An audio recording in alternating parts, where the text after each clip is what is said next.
It was exactly 2:42 a.m. The world outside was asleep, but inside the subway, time seemed to have stopped.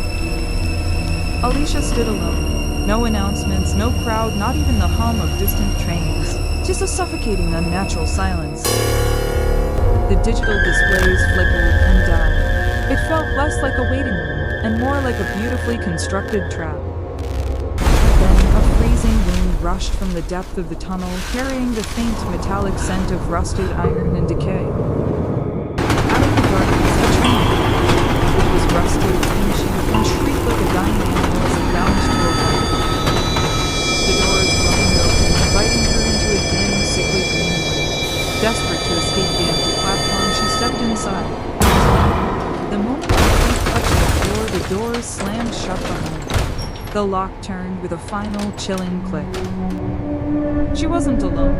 Other passengers sat in the rows, but they were too still, unnaturally still. They held smartphones, but the screens were dead. No lights, no scrolls, no signs of death. Just a row of human statues. A cold sweat broke across her skin. The psychological weight of their silence was heavier than any scream. Suddenly, the train roared. It accelerated past any legal speed, rocketing into the abyss as stations blurred past like ghosts. The screech of the tracks faded, replaced by a heavy drone. The concrete walls dissolved into dark, pressurized glass. They were no longer beneath New York. They were deep within an uncharted abyssal ocean where light had never reached. Outside the window, ancient, terrifying creatures of the deep drifted by, their pale, unblinking eyes staring into the train. Leviathans of the deep scraped against the glass, testing its strength, eager to crush the metal tube and swallow them whole. Wake up, please! We have to get off this train! Elisha turned back to the passengers. She needed a human voice. What are you talking about? Anyone. She reached out to touch a man's shoulder. The moment her skin brushed his coat, the green lights died. The train flushed into a violent, bleeding crimson. And then every single head lifted, synchronized, robotic, dead.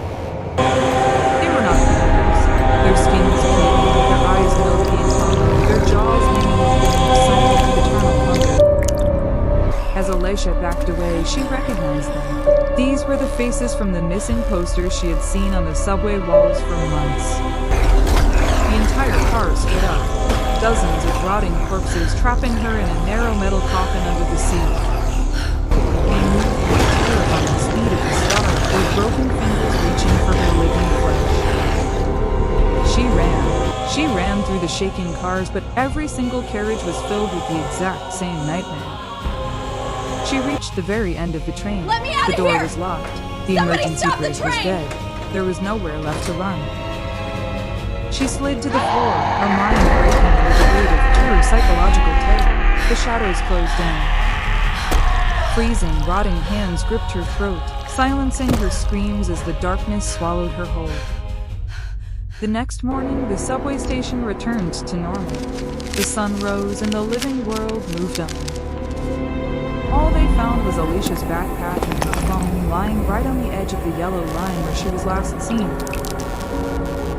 When police checked the security cameras, they saw her step into thin air, boarding a train that didn't exist, before vanishing into nothingness. The ghost train still rides the midnight rails, looking for its next commuter. So tell me, are you waiting for the last train tonight?